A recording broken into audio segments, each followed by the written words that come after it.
Hi, welcome to Crafting with Kimberly. Today we're going to be making kind of a unique project. I'm calling it a fabric art pin. And we're using different types of materials such as denim or burlap ribbon or other types of ribbon or basically any kind of fabric you can think of. It's going to be a different type of a tutorial today because with this, I want you to experiment and use your own materials. So I'm just going to be giving you some ideas and some instructions of how I've made mine, but I'm expecting you to take those tips and tricks and techniques and turn them into some of your own unique projects. So I'm going to show you some various techniques. Let me show that up close. This is with a piece of burlap ribbon, and I've used a corrugated cardboard piece, some book pages, some buttons, and beads. This one, again, you can see I absolutely love using the corrugated cardboard. That is some really neat effects with that. Book pages, again, some colored paper. Instead of a pin, for this one, I've turned it into a necklace. And I used a wider piece of denim. You can tell that this is the bottom cuff of a piece of denim. And it already by using the bottom part, it already gives you a finished edge, which is really nice. So whenever you trim a pair of pants or have a pair that don't fit any longer or have holes in them and you don't know what to do with them, denim is a fabulous material. For the back of this one, I did cover it with another piece of denim, so then you couldn't see all the stitching that I did. This one has a little Eiffel Tower pin charm on it, so I'm calling this one Springtime in Paris. This is a little piece of a remnant of fabric. I like the word gotcha. Thought that was cute. This is some decorative wire, lace, some charms. So you can see you can really use almost anything in creating these. So what I'm going to do is I'm going to turn the camera around and describe a little bit more of how to go about making these really fun pins. Before we begin, I just wanted to show my examples a little more closely. This way you can see some of the techniques that I will be using and explaining as we go along. And hopefully you'll be able to take some of these elements and add them into your own projects. So these pins, as I've described, are using the bottom cuff of a piece of denim pants. I'm always having to hem pants for my sister-in-law, so I always save the pieces of denim, and they make a fabulous piece of material to use with because you've already got a finished bottom. So what I've done with that, always use fabric scissors to cut your fabric. Makes it a lot easier. They're specifically for that, and don't use your fabric scissors for anything else. Just use them for fabric to keep them sharp. You want to make it a little wider than what you'd actually like if you would like to fringe it. I loved the look of the fringe on the sides. And to do that, you just cut your pieces of denim. Again, I'm going to turn it the opposite way. So I want that to be my bottom, and I want this to be my top because it already has a nice hem. I chose these pins. I got these off of Amazon. I think they're absolutely gorgeous. They're like kilt pins, decorative safety pins. You can use safety pins. Another thing that you can use, especially if you want to turn it into a necklace, I used head pins. I've got a bunch of decorative head pins that have the little round circles on them that I can attach a jump ring to. I bought these and I never liked them. They're meant to hang this way and then attach a bunch of beads coming down the bottoms there. I never really liked them, but they worked out absolutely perfectly to stick in there and then being able to hold a head pin with some charms on them. So that makes a unique way. So if you don't want to purchase pins like that, use just a safety pin or hook that in there. There's also decorative wire that you can purchase. Comes in like almost every color imaginable. You can use that to feed through. If you want to turn that into a necklace, you could put some curly cues on each of the ends. Or if you don't even want to put it through the back, you can just attach a safety pin on the back and then be able to attach it. So getting back to the fringe, really all you have to do is just start peeling. And it takes a while. It's messy. But the nice thing, and you don't want to go any more than 2 or 3 strands of it, because once you start to pull, it can start to knot, or if it catches, then you can just cut it. So that's why I have really found you just pick at it until you can take a few pieces off and then just pull. And as you're pulling, you can see this fringe starting. So depending on how fringy you want it to be, you just keep going until you get the width of what you want. And you can see with denim has the indigo stripes going one way and almost whitish, very pale blue stripes going the other way. So when you're pulling on the grain like that, it gives a really pretty pale blue. Now, if I were to try to fringe the bottom where I cut this, so kind of going against the grain, you're going to see that I'm going to get a fringe, but it is not going to be that white look. It is going to be the dark blue denim-y look. You can see that starting to come. So you can see it's a little bit of a fringe there starting, but it's a darker color. You're not going to get this pale blue. And if for some reason you didn't cut it completely evenly, because if you've watched my videos before, you know I never measure. I never cut straight. I just kind of do. So if you don't cut completely straight, as you're fringing, you will see your lines you'll have more fringe on one end than the other. It won't fringe evenly because the fabric is made even. So as you pull it apart, it's going to stay in a nice straight line.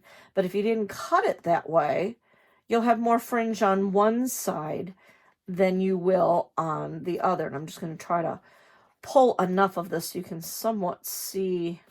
I did cut this pretty evenly, but you can see how especially right here, it's not exactly even. It's a little thicker, a little thinner there, a little thicker there. So you can see how that's not exactly a straight line. So what I would do is I would fringe as much as I wanted, both sides, get them done. And then if you have to do a little bit of a trim, go ahead.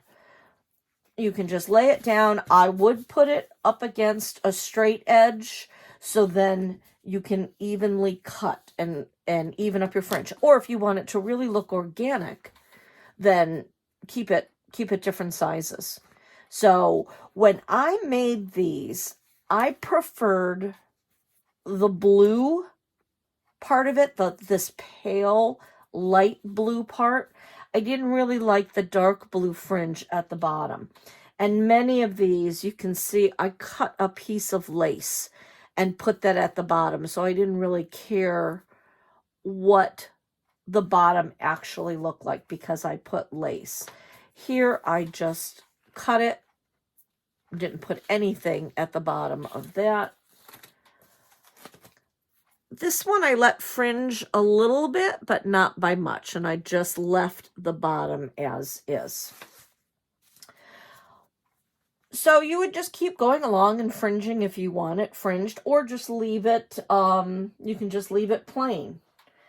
Any denim will work, and this is a great piece of denim, but it doesn't have a cuff on it. So another fun thing to look at is look at the seam. Here, if you have a seam, you can cut with an edge. I'm going to cut this right in the middle. So I'm going to go through here because I want that seam right in the middle. So I'm going to I'll cut this big to be a necklace. So I want this a little bit wider to somewhat have an even side. I'm going to fold that over. I'm going to turn it inside out a little bit there so I can cut into that. I'm going to lay it down so I can cut it straight. So I'm going to cut up there, and I'm going to cut across. And again, always cut a little bigger than what you think you want, because you want to have an edge that you can fold over. And if you're fringing, so see, this one happened to be cut before, so it wasn't exactly straight across. So I'm going to take that, I'm going to even that part out. Cut that across. And I never throw anything away. I'll probably use that in a collage. So now I have a great piece of denim. With this, I could take some ribbon, some lace ribbon. You know, maybe just use the line like I did on this one. Maybe just put it down one side of that edge, because then I have an absolutely straight edge that I could use, or I could use that and go on both sides. I could take other types of ribbon. Maybe I want to keep that seam showing that way.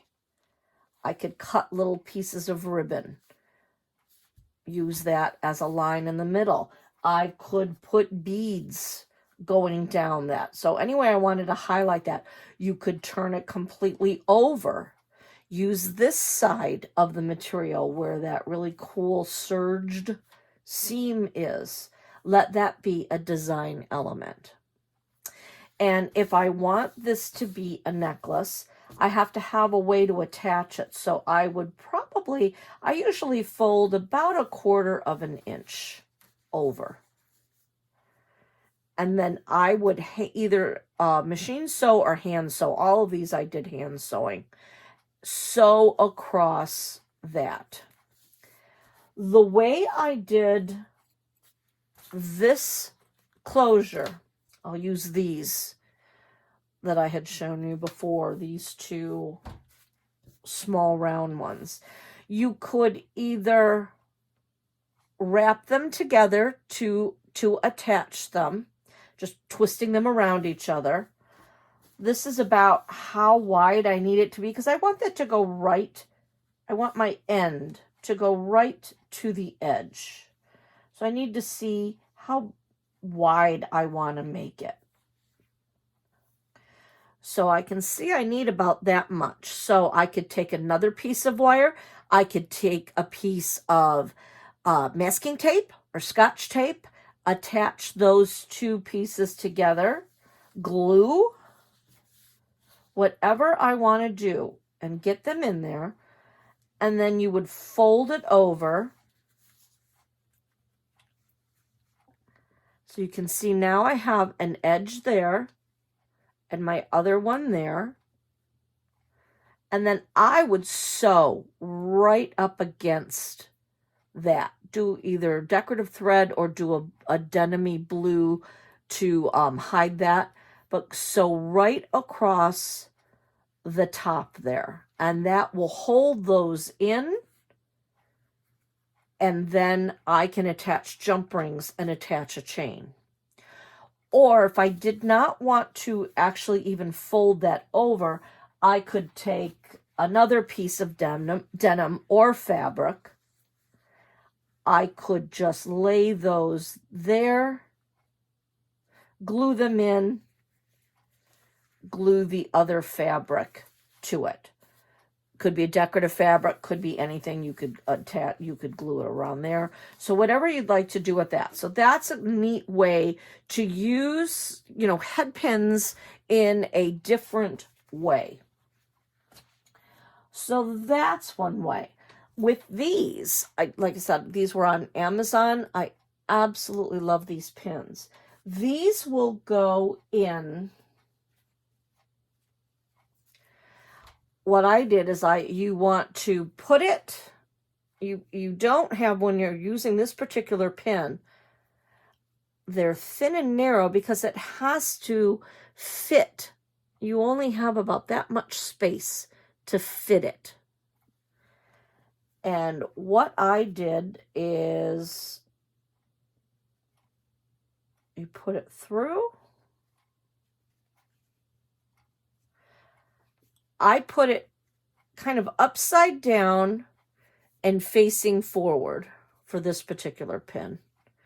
And I am just kind of pushing it around. It's a little fiddly, but I already have my seam there.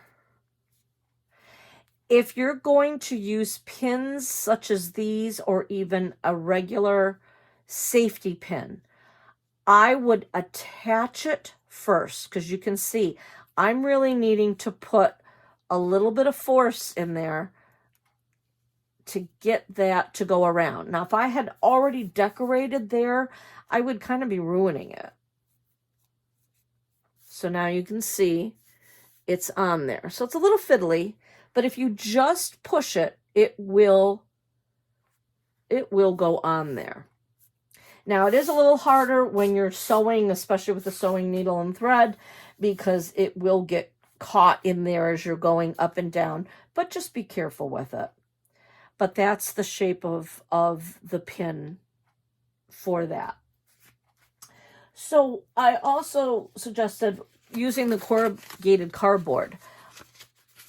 When you go get your coffee, if you buy coffee out, they usually come with the wrappers so you can hold on to the coffee. These make great pieces. And all I do is, this is at an angle, which is fun. So I'm going to cut it following the angle that it has. So now there's a great little piece. I could do it on the side with the pattern, or I could do it on that piece. So then I could lay that down and then build. Fun things to use. Buttons, if you have a bunch of buttons laying around. Remember, you don't have to use just one button. You can stack them. So what if I took it and put it there, put another color on top, and even one in the center? That gives me a really neat look on that. You can glue them, you can hot glue them, or you can actually sew them. If you're going to sew them, I would sew this. And I just took, to be decorative, I took metallic thread, threaded my needle. It's kind of hard to tell that that's metallic, but it is metallic. It's a roll of metallic thread. So I use that as a decorative thread. You could use embroidery floss. You can use any kind of thread. And this really will sew on there very easily. So I basically put it where I wanted it, and I just sewed around the sides. So I did like a running stitch down there, across, up and across, and then it stays on there. You can see, hopefully, if I hold it up very closely, you can see the light brown stitching right there. So you can see I just stitched right across. I'm going to just show how to sew, especially with the corrugated cardboard. I threaded my needle, I brought it up from the back, and now I'm just going to go down, pull it through, and I have my first stitch. I'm going to come up again a little bit past where my last stitch was, pull it up, and then I'm kind of trying to be a little bit even with my stitches so they're all about the same size. This is called a running stitch for those of you that didn't know. So I'm just gonna, you have to kind of guesstimate where it's coming from. So I'm gonna pull it up again, bring it up, go about the same length down, bring it down,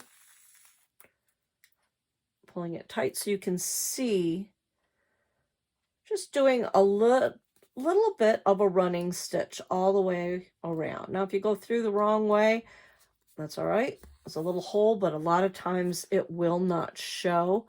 It's a little easier when it's closer together, but I'm trying to do this for to the camera for you. I do have my thread doubled up instead of just a single width because it makes it stronger. You can see it does have, I do not like metallic thread. It has a tendency to really want to knot. So if that happens, just bring it back out. I'm going to put my thumb in there. I'm going to pull separate pieces here. I'm going to kind of separate it a bit so it gets back to being even again. Pulling, and then now pull it through. But I really did find that this metallic thread just really wanted to knot every single time. And again, bringing it up, pulling it, bringing it down. So this is how I sewed around my corrugated cardboard. Or any of the things that I basically sewed on. I just did this little running stitch all the way around. When I got to the bottom, I just went this way, followed my edge. I really only put probably about one stitch because this is a thinner piece of paper. I mean, a cardboard. So you can see,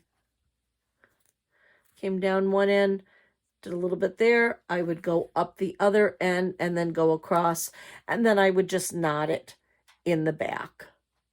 And then again, if you want to cover this when you're all finished with another piece of fabric or denim, that way your strings won't show. Or it just, if you're wearing it as a pin, it's not going to show anyway because it'll be behind there. So I just wanted to show that. And then with my words that I had Mod Podged, I can just Mod Podge those right on top of that. But I just wanted to show you how to sew first. You can also glue. I used Mod Podge with a lot of this, but you can also use Elmer's glue. You could use a hot glue gun. Hot glue guns, though, tend to be thicker glue, and it will also have more of a tendency to peel away. Mod Podge is good. They even have Mod Podge specifically made for fabric. I just used basic Mod Podge, and I also had some Mod Podge Extreme Glitter, which was fun. But they have Mod Podge for just paper, Mod Podge for fabric, multi-purpose. So you could, if you did not want to sew, you could Mod Podge that on. Now, just be aware, if you are just gluing it, then it's not going to be as strong of a bond as it would be if you sewed it. Now I can really kind of move these around because they have been sewn on, whereas a glue might start to peel away. Or if you're going to have it on your wall and you don't care, you want to make it bigger and hang it on your wall, then go ahead and Mod Podge. But I would sew that first, and then I would see where I want to place that. And I'm kind of being very asymmetrical with this to give it more of an art flair. I would probably sew that button on, and then using the holes, I would line up the holes, and I would sew then that little button on. And then to add even more dimension, this is a little one that fits inside, or you could put a bead. But that gives a fun look to have some buttons there, or beads. Another fun thing is take a book page.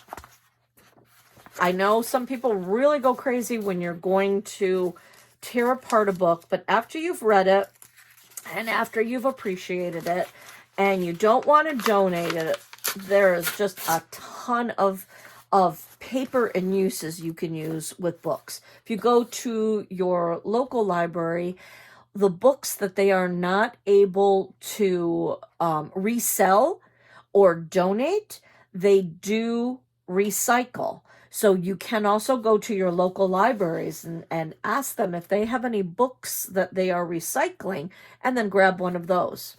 So fun thing to do with that is grab a book page and do some found poetry, or write little, see if a sentence stands out to you. I'm going to put my glasses on so I can read it. I'm going to look through, and a way to do found poetry is if you just find one word to start with that you think you would like to use. I'm going to pick, I'm just looking through here. I actually like this sentence right here. You don't have to worry about this. That would be a cute sentence about that. This one says, I'm an adult. This one says, I'm all right. This one says, bare feet walk a mile in the sand. So that's a really good example of found poetry. I could look at maybe something like, no matter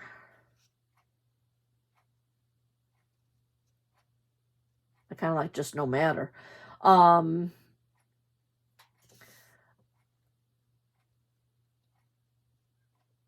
No matter, we'll take care of it.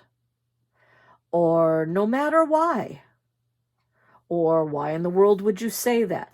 Really fun things. And if you have a sentence in your mind and you can't find it, just keep looking through your book until you find the next word. I have the right to change my mind. That's a fabulous one right there. I have the right to change my mind. So what I would do, I actually really like that one. So I'm going to cut that out. I'm cutting as close as I can to the words up above it because I just want a little bit of the white space to show, to frame it a bit more. I'm just going to cut right across. I'm going to cut down. I'm going to cut down. And then now I'm going to cut as close to the bottom line as I can. All right, I'm going to put those away because I can use those for other things. So now I have my sentence. It says to. I don't want the to. I'm going to I have the right to change my mind. And because I took the quotes off of that one, I'm going to take the quotes off the other side. So now I have the sentence, I have the right to change my mind. That doesn't fit, does it? I could go sideways and really make somebody look at that. Or because I like this, I like the buttons. I'm going to put those back. Those would have been sewn on already. I'm going to cut it apart with, I'm going to say I have the right, and that's going to fit probably about there.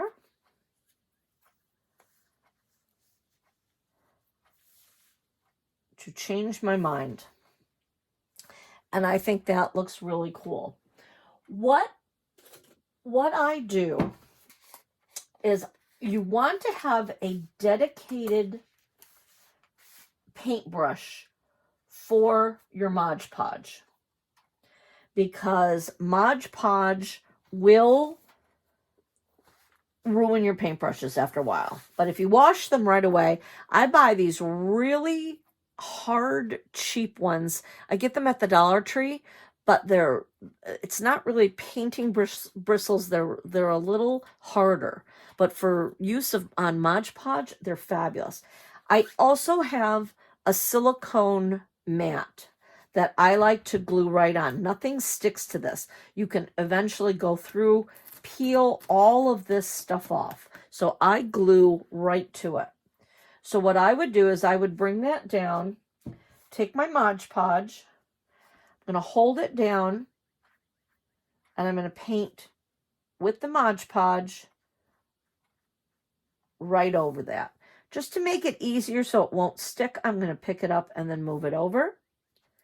And I'm going to do the same to this one. If you do not have a silicone mat, a piece of wax paper works great.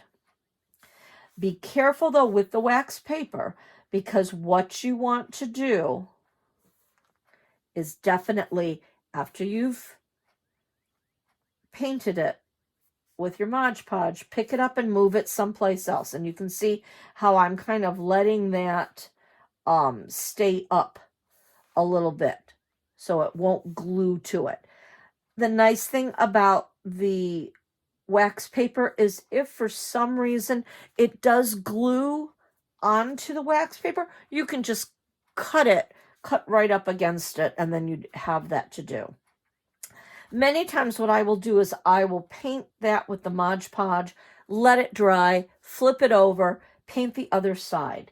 The nice thing about doing the Mod Podge is it gives you a much thicker, stiffer piece of paper. And a lot of times what I will do is, this is an example of the glitter. You can see the glitter Mod Podge. What I will do is I will just paint. This is just a plain Mod Podge. This is the glitter Mod Podge. I'll just take a piece of the book page and then just paint the entire thing with it. And then when I want to find words, I've already got it already stiff. So I painted the Mod Podge on one side, let it dry completely, painted the other side. So now I've got either or that I can use. And you can see I've already cut a little bit. Like there's some words in here that I really like. This one says, "'Twarn't no use." And I think that's a fun statement.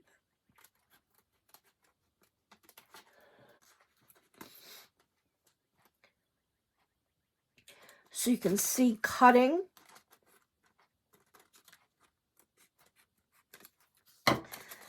that out.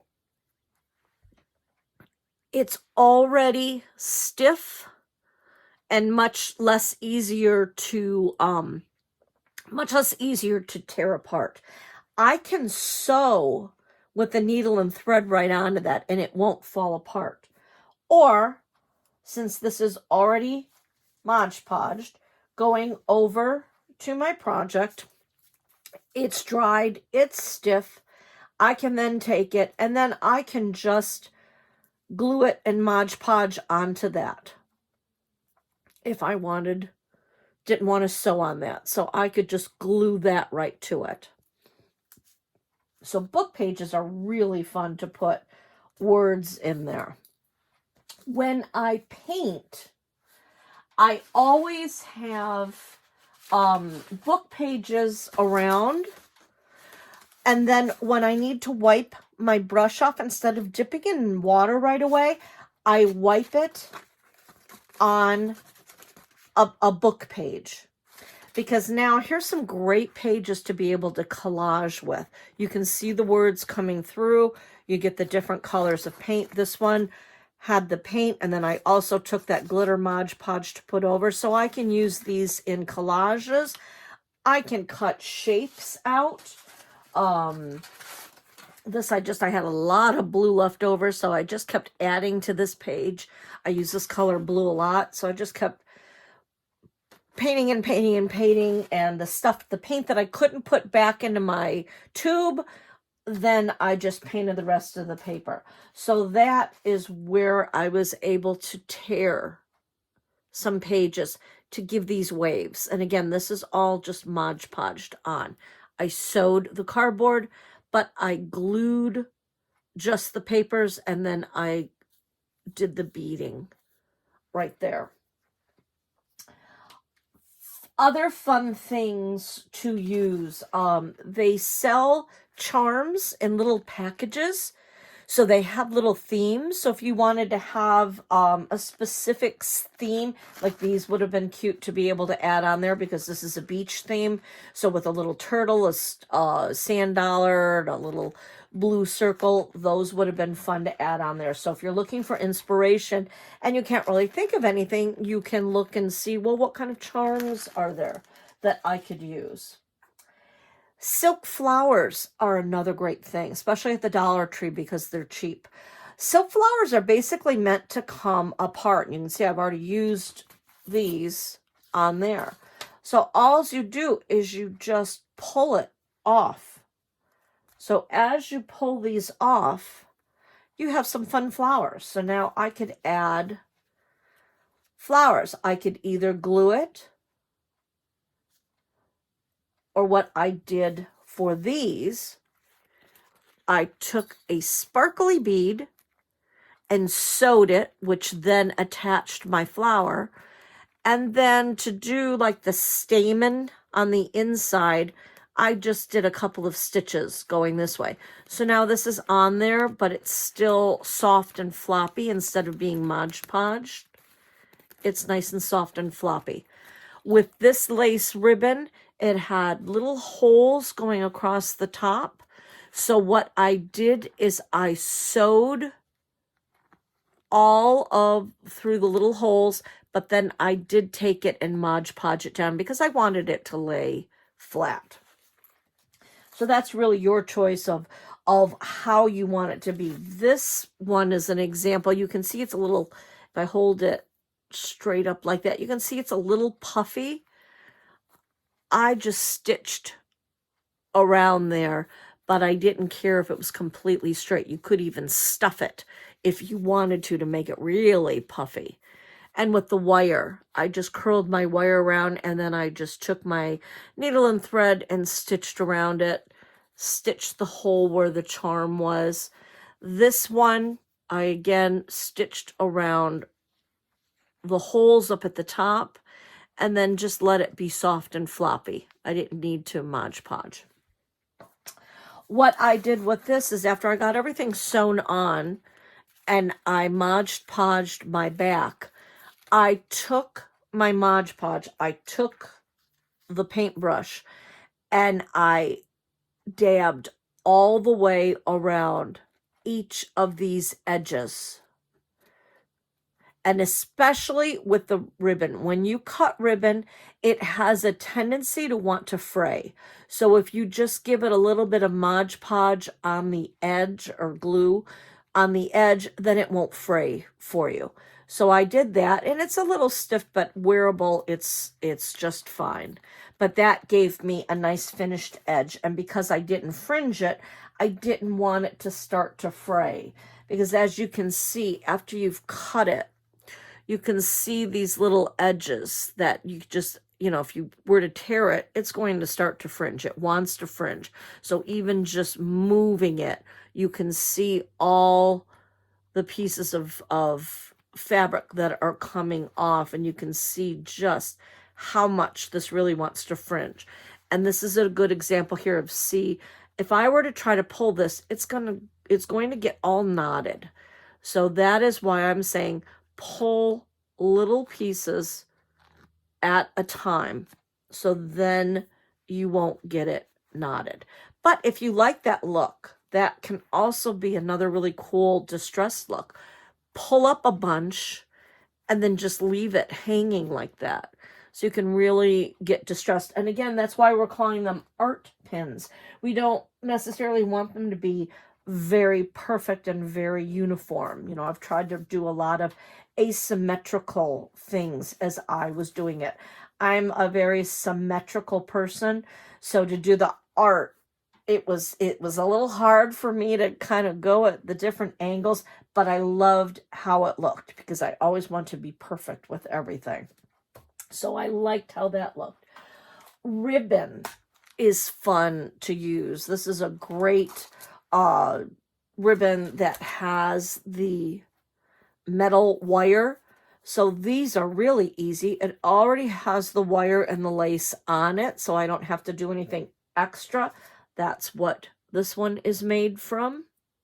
So it already had my lace. All I have to do is take my pin, put it over, fold it down, and then I sewed the back. So that's how I was able to get that on. I just folded it right over and I sewed it across. You could glue as well and just cut.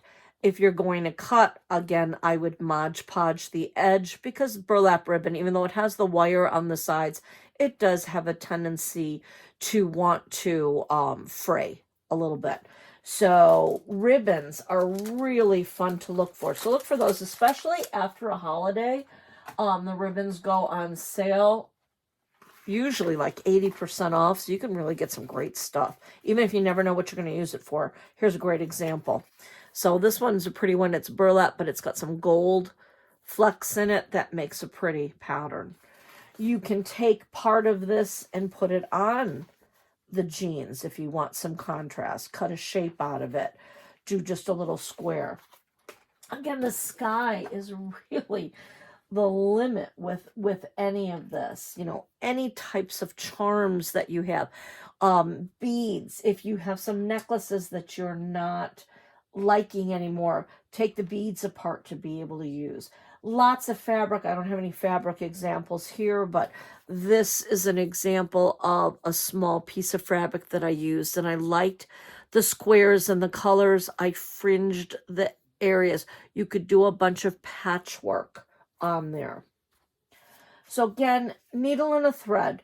One thing to think about is when you are choosing your needle, especially if you're going to add some beads, you can see how tiny those beads are, but you can see how big of a hole that bead is. That's a bead.